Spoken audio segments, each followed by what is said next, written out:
Beleza, pessoal? Então, gente, vamos dar início à nossa aula, onde o tema hoje é o seguinte: são os teóricos do absolutismo europeu. Vamos conversar um pouquinho sobre esse assunto. Pessoal, a gente sabe que entre os séculos 16 e 17, a Europa, os reinos europeus, de uma maneira geral, passaram por um processo de centralização do poder político nas mãos dos reis. Beleza? Esse processo de centralização se estabeleceu a partir de uma série de elementos que nós já discutimos em aula anterior, mas com certeza o principal elemento foi a aliança entre esses monarcas europeus e as burguesias nacionais. E lembra o que a gente já reiterou aqui. Quando se fala em aliança entre reis e burguesia, não se está dizendo em momento algum que houve uma formalização de acordos entre monarcas e burgueses. Não. O que se está dizendo é que em determinado momento os interesses da burguesia e dos monarcas, eles convergiram.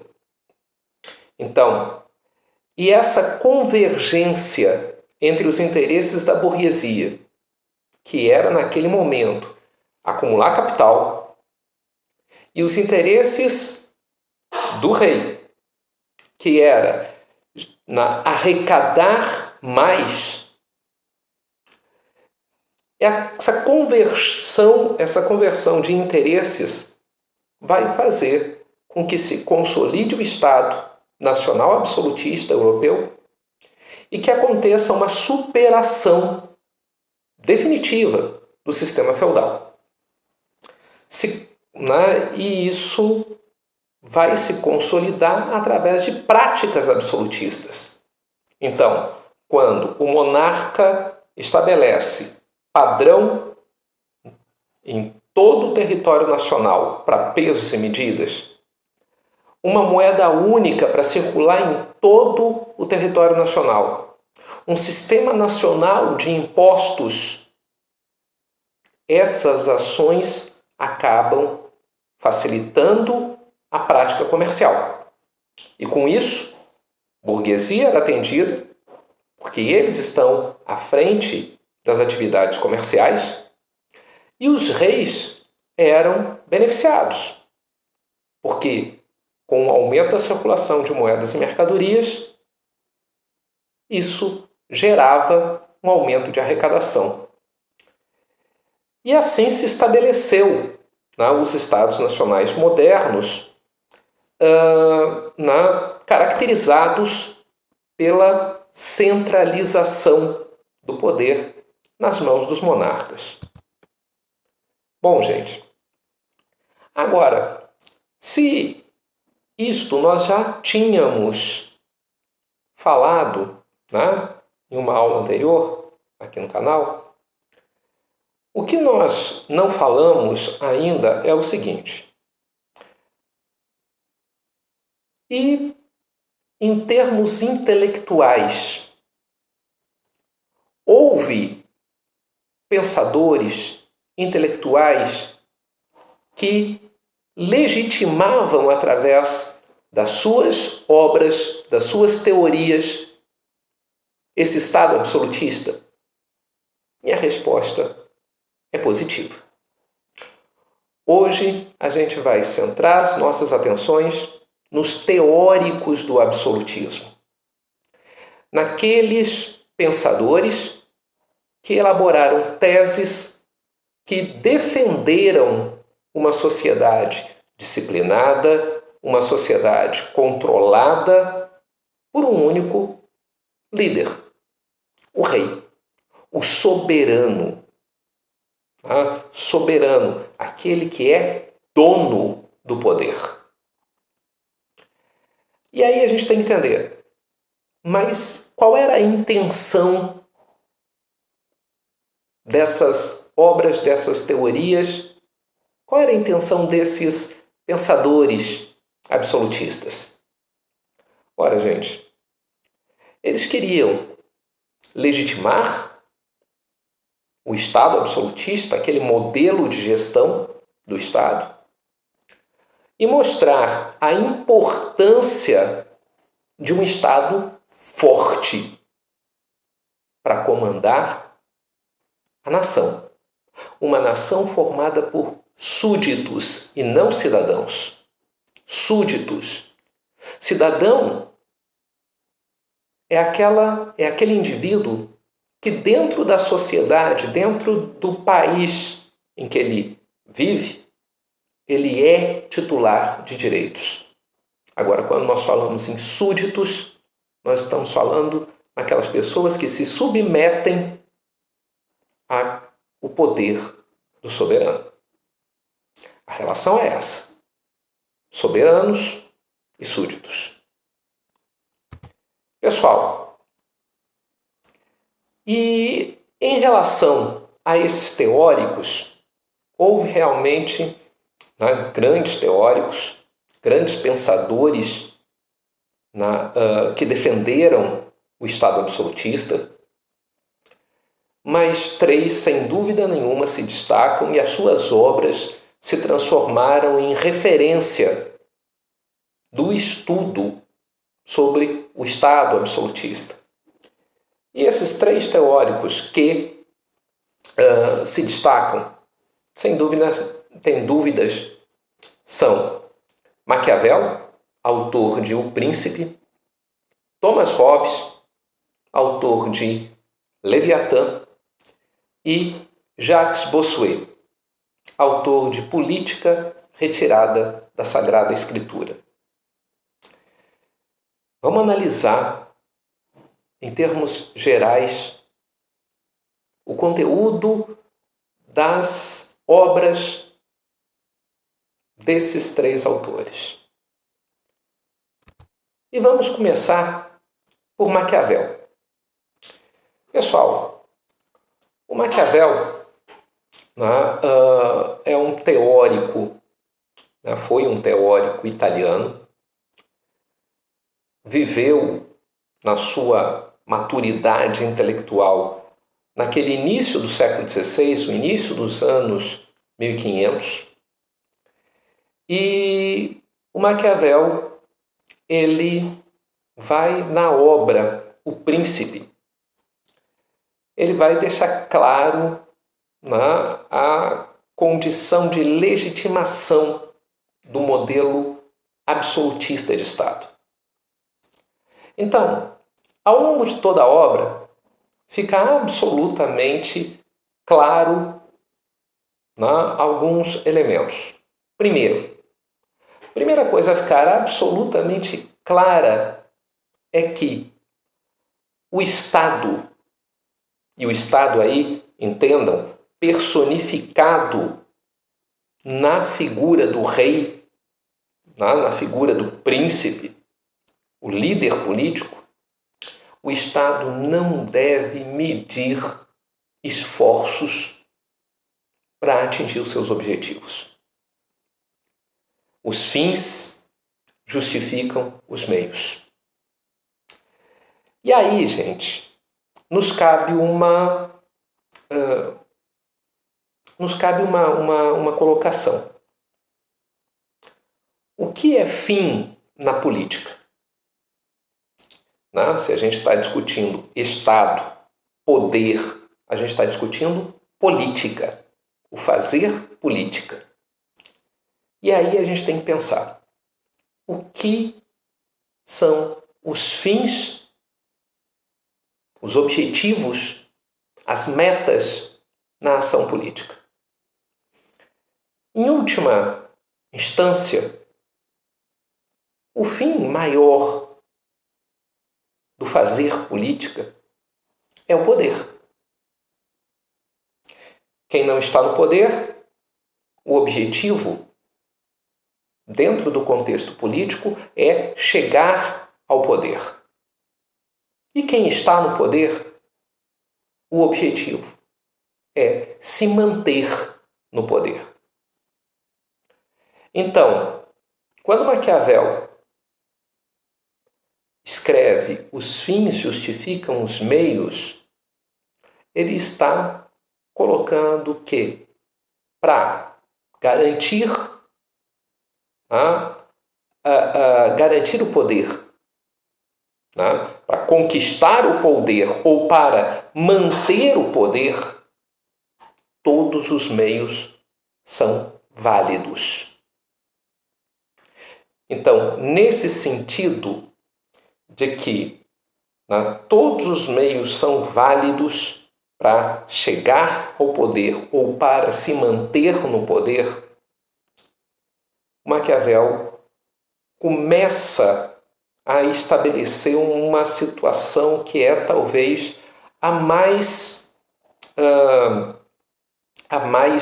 explorada nas questões vestibulares, que é, na construção de um governo forte, Maquiavel entende que deve-se separar a política da moral.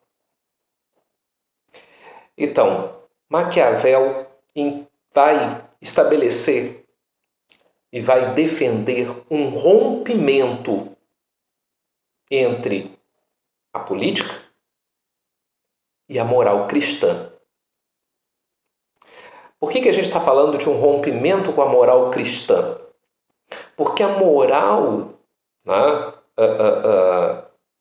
a gente está falando aqui em moral cristã, uma vez que a gente está falando de um processo que estava acontecendo na Europa Ocidental, formado então por países, por reinos cristãos. Então, existe uma moral cristã. E essa moral cristã, como um elemento moral, ela estabelece limites. Não vale qualquer coisa para atingir um determinado fim. Existem limites estabelecidos. Existem limites colocados pela moral religiosa, pela moral cristã. E o que Maquiavel está dizendo é o seguinte, cara, política tem que ser tratado a partir de ações racionais. Então, o príncipe, o líder político, o príncipe, ele tem que agir para garantir o fim de manter o poder ou conquistar o poder. O príncipe tem que ser guiado nas suas ações pela razão.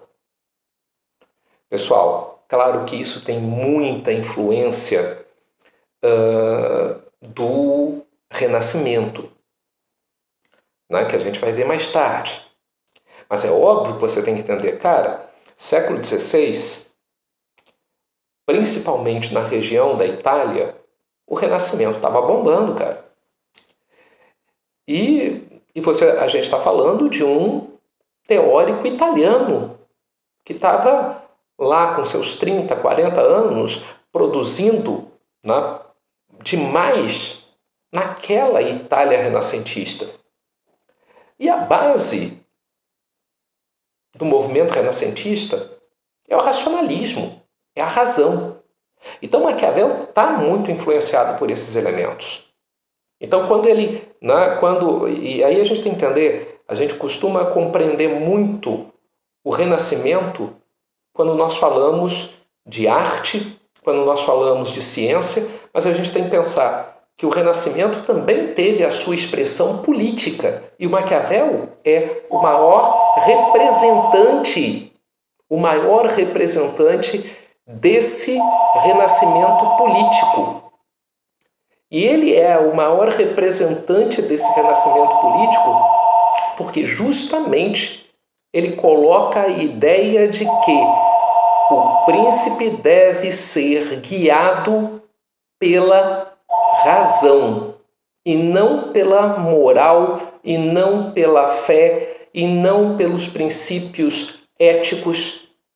Então, as razões de Estado, elas devem ser superiores a quaisquer valores culturais, sociais, religiosos de uma determinada nação. Então, o príncipe, né, e aqui entra uma situação que a gente tem que ter cuidado.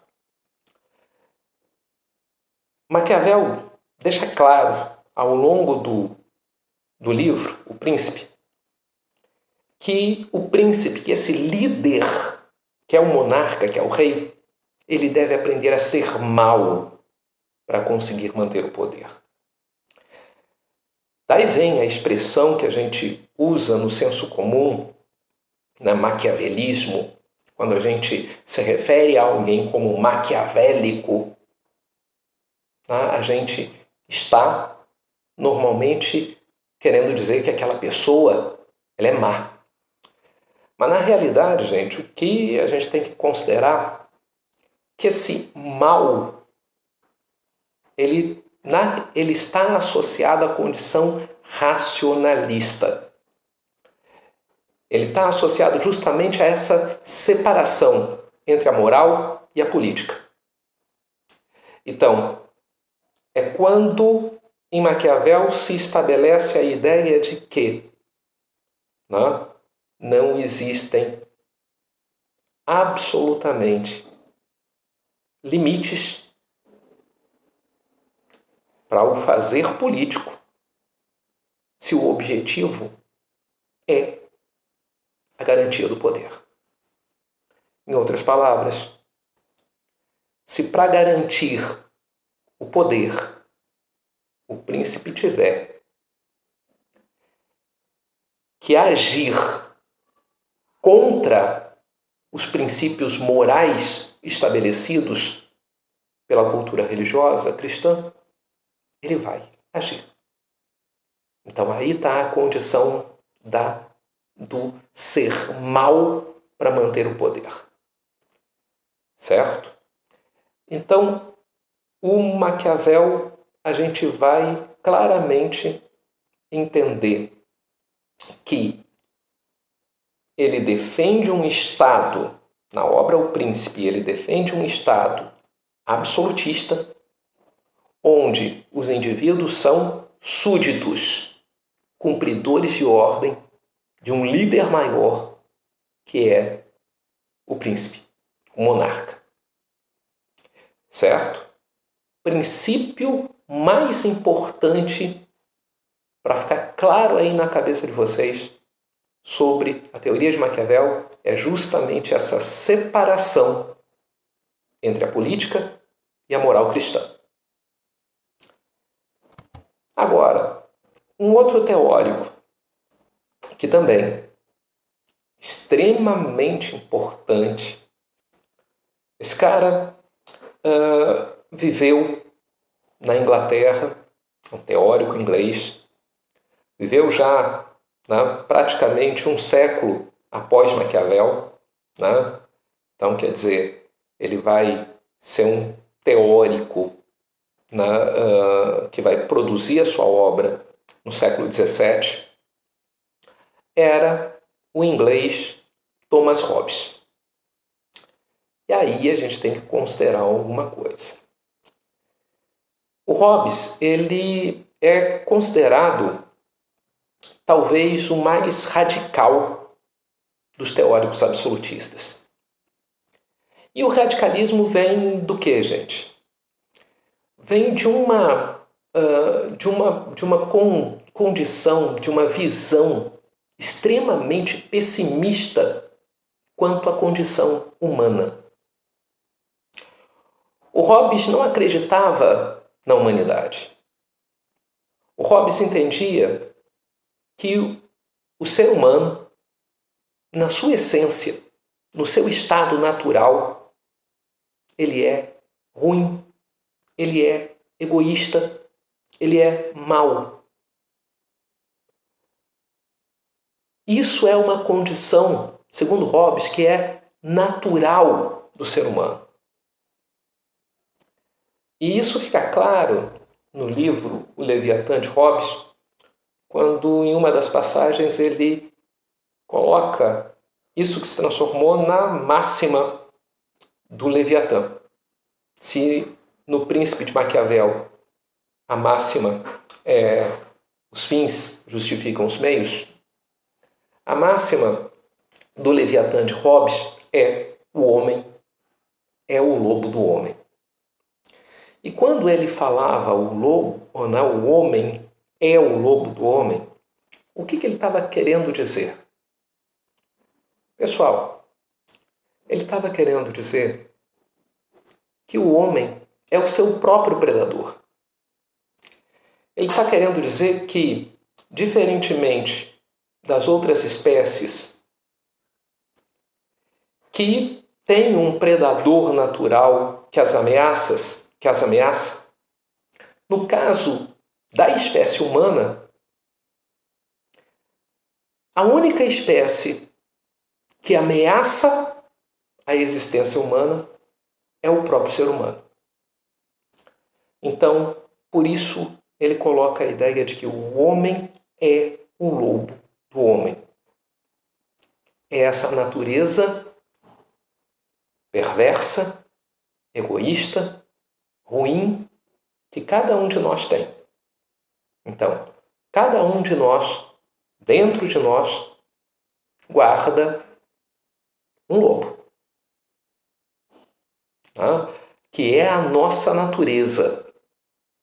Essa condição, né, de uma maldade que está dentro de nós, pela simples condição de sermos humanos. Então, o Hobbes colocava o seguinte. O Hobbes dizia, olha, é direito natural de todo indivíduo a vida e a liberdade. Direito natural. O que a gente está querendo falar? O que a gente está querendo dizer quando fala em direito natural? É aquele direito que não é concedido politicamente pelo Estado. É aquele direito que é um direito de natureza. Então, nós nascemos, então nós temos direito à vida. E ao longo da nossa vida, nós somos livres. Então o Estado pode dizer, se você roubar, você vai preso. Tudo bem. É o Estado estabelecendo limites para a minha conduta. Mas quem vai decidir se vai roubar ou não, sou eu. Então, nós é a condição do livre-arbítrio. Nós somos livres por natureza. E aí o Hobbes pensava o seguinte: se o homem é livre por natureza, mas a natureza humana é perversa e egoísta, o que acontecerá se os indivíduos em sociedade puderem exercer plenamente a sua liberdade? Ora, vai acontecer um caos, um estado de guerra de todos contra todos. Não vai haver um minuto de paz, porque a minha natureza é má. E eu não vou pensar duas vezes antes de agir de maneira perversa contra uma outra pessoa, se essa ação for necessária para atender os meus interesses. Então, o Hobbes chegou a uma conclusão. O homem não pode ser deixado numa sociedade que lhe garanta plenamente liberdades. E nem isso é desejo de um homem inteligente. Por quê? Porque pensa, se eu vivo numa sociedade em que o Estado garante a mim plena e total liberdade, não me limita, não limita as minhas ações, não estabelece sanções às minhas ações. Então, meu amigo, eu posso gerar perigo para um outro indivíduo, mas eu tenho que pensar o quê? Que outros indivíduos podem gerar perigo a mim. Então, o que acontece? Nós temos liberdade, mas nós não temos segurança. Nós temos liberdade, mas nós não temos paz. Nós temos liberdade, mas nós estamos o tempo inteiro ameaçados pelos outros indivíduos. Então, por isso, Hobbes propõe um pacto, um contrato social. Ou seja, aqui ele coloca o seguinte, ele coloca que os indivíduos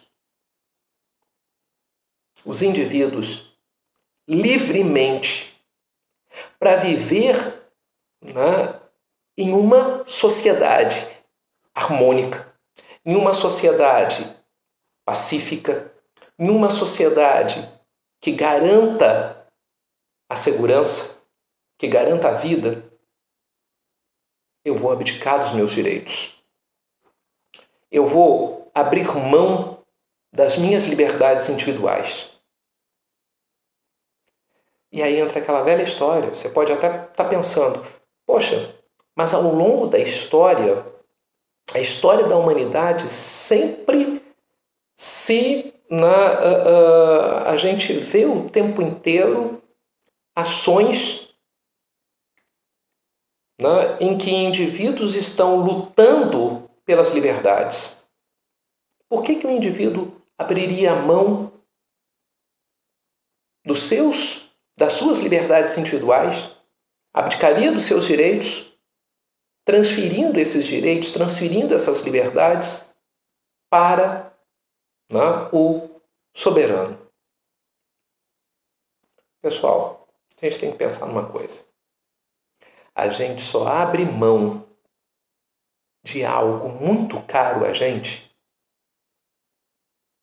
por algo mais importante ainda.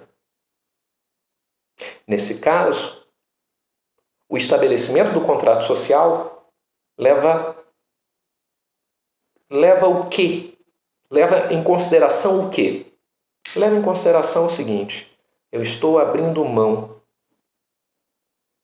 de direitos, de liberdades individuais, em nome do rei,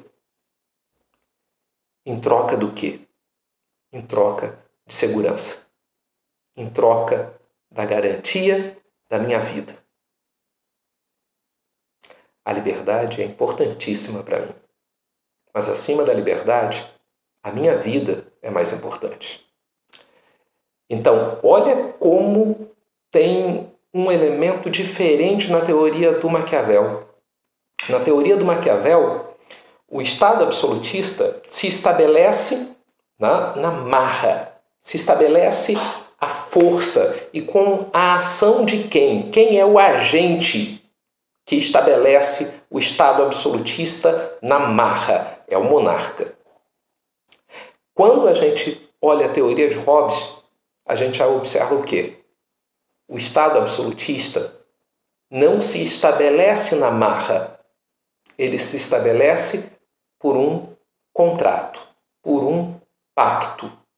As pessoas, né, elas abrem mão livremente dos seus direitos, transferindo esses direitos para o monarca, pela sua segurança, pela garantia da sua vida.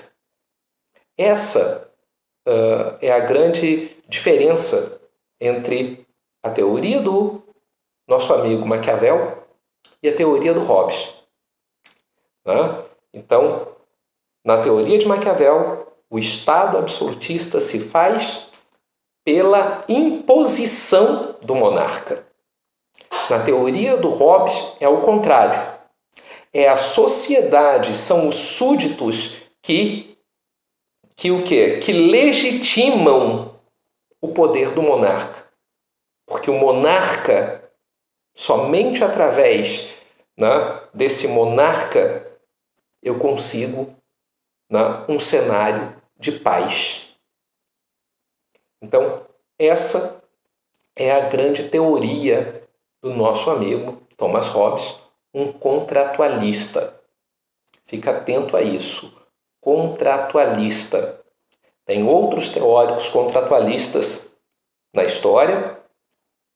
Um, inclusive, escreveu uma obra chamada Do Contrato Social e não era absolutista, pelo contrário, era um liberal, o Rousseau, que está ligado ao movimento iluminista. Fique esperto com isso, porque já aconteceu em 2 edições anteriores do Enem e é uma situação muito bacana de ser explorada. A comparação entre o contratualismo absolutista do Hobbes e o contratualismo liberal do Rousseau. Né? Mas o Rousseau a gente vai ver lá no contexto do iluminismo. Então, quando a gente estiver falando do Rousseau lá no iluminismo, é que a gente vai estabelecer essa comparação. Tá? Então, guarda essa ideia do Hobbes. E olha só, gente, eu acho um barato isso aqui. O livro do que o Hobbes lançou, né, a obra mais importante, mais bacana nessa questão das teorias absolutistas, é um livro chamado Leviatã. Né? E você tem o seguinte, essa imagem que está à esquerda da tela de vocês, ela é a imagem criada quando do lançamento do livro. Né? Uma espécie de uma capa. Né? Não era capa mesmo, mas só para vocês compreenderem. Estava lá ilustrando o livro. E vocês veem o seguinte. Primeiro, esse cara aí, ele é o rei. Olha os símbolos de poder. A coroa, o cetro, a espada. São símbolos de poder. Observa o tamanho do rei em relação ao tamanho do reino. O rei é maior do que o reino. O poder político, ele é superior a toda outra forma de instituição. O Estado é superior à nação. Beleza. Agora, olha a segunda tela. Olha essa figura do lado direito da tela. Fazendo a ampliação do corpo do rei, o que vocês observam? Que se você fixar o teu olhar ali no corpo do rei, a roupa que o rei está vestindo, na realidade, revela o que, gente? É um monte de pessoas. E pessoas diferentes. Você tem ali camponeses, você tem ali figuras que são nobres, Você tem ali figuras que são religiosas. Porque a ideia é o quê? O rei é a personificação do Estado.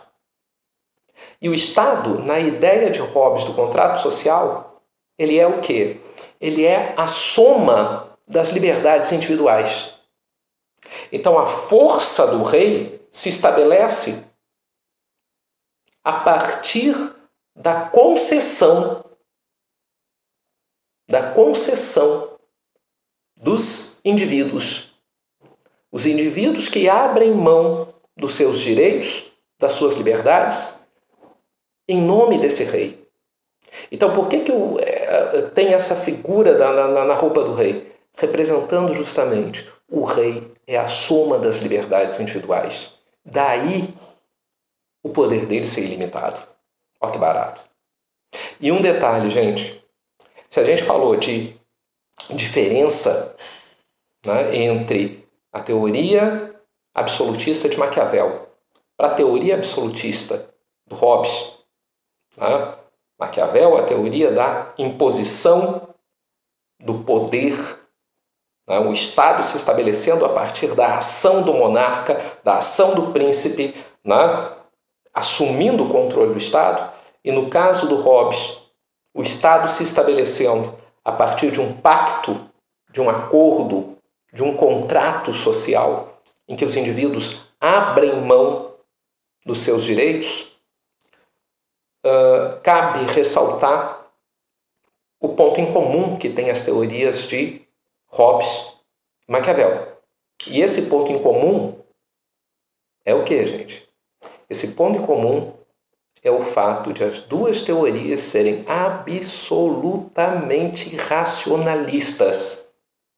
Racionalistas. São teorias que assumem caminhos diferentes para explicar a formação do Estado absolutista, para legitimar a importância do Estado absolutista, do Estado centralizador, mas são duas teorias racionais. Em momento algum, na análise de Maquiavel ou na análise de Hobbes, se mistura política e religião. Só que isso vai aparecer. E vai aparecer na teoria do nosso amigo Jacques Bossuet. O bonitão aqui em cima é um teórico francês, viveu no meio do caminho entre, em termos de contexto, no meio do caminho entre o Maquiavel e o Hobbes, o Bossuet viveu e produziu a sua obra. Então, ele produziu a obra dele lá no final do século XVII. E aí a gente tem que pensar no seguinte. O Bossuet, gente, esse cara, ele já vai fazer uma coisa completamente distinta para justificar o poder centralizado nas mãos dos reis. E o que ele vai fazer é o quê? É envolver política e religião. Ele parte de um pressuposto. Que pressuposto ele parte?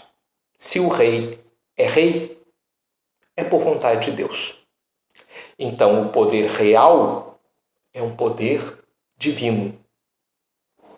Então, os monarcas, eles são representantes de Deus na Terra. Ele cita até na obra dele que o monarca, o rei, ele é um ministro de Deus. Ele é um ministro de Deus. Então, na condição de...